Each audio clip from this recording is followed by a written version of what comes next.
गर्ने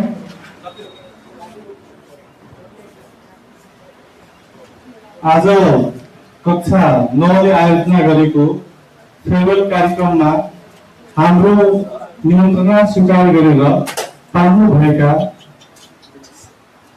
प्रमुख अतिथि जियालाल गुप्ता सर, विशिष्ट अतिथि इंजीनियर शशिभूषण प्रसाद सर, त्यस्तै Mani Dewan sir, Suresh Pandit sir, Sanjeev Chaurasia sir, Manoj Mishra sir, त्यस्तै मेरो मित्र राजेन्द्र सिंह सर तथा हाम्रो विद्यालयका शिक्षक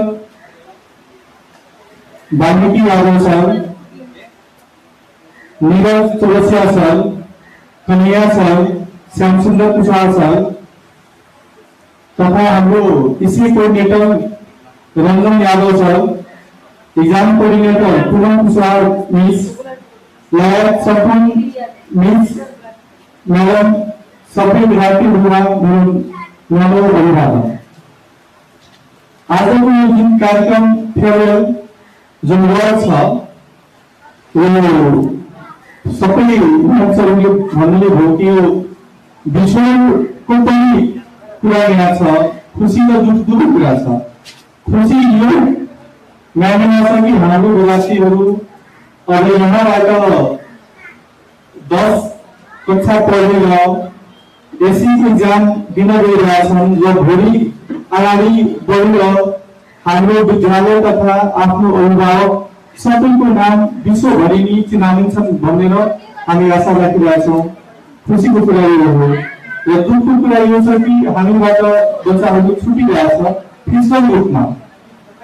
भोलिको दिनदेखि अब हामीका प्लस 2 चलाउँछ भन्ने बच्चाहरू आएर पढ्छन् पढ्दैन त्यो भोलिको कुरा हो, तर अहिले फिजिकली बच्चाहरू हामीबाट छुटिरहेछ र उनीहरूलाई हामी सधैँभरि जीवनको कुनै पनि पाइलामा ल्याउने सहयोग चाहियो भने हामी सधैँ सहयोग गर्नको लागि हामी तयार छौँ।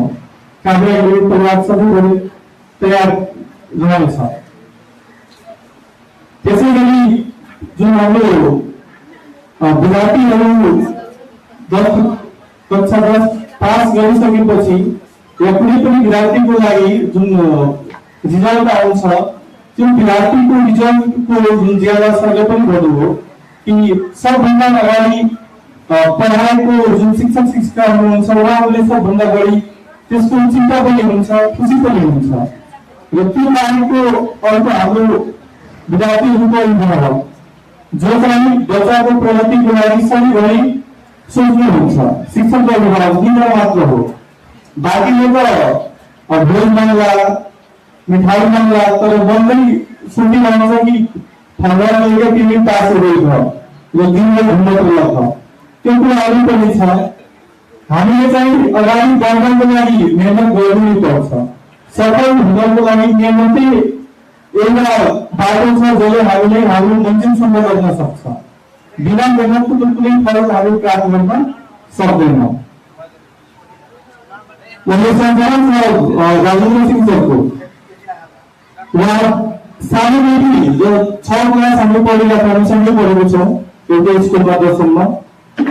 एउटै कक्षामा हामीले एसएलसीको इक्जाममा सेन्ट्रलमा पनि पढेको थिएँ, एउटै अगाडि बसेको थिएँ।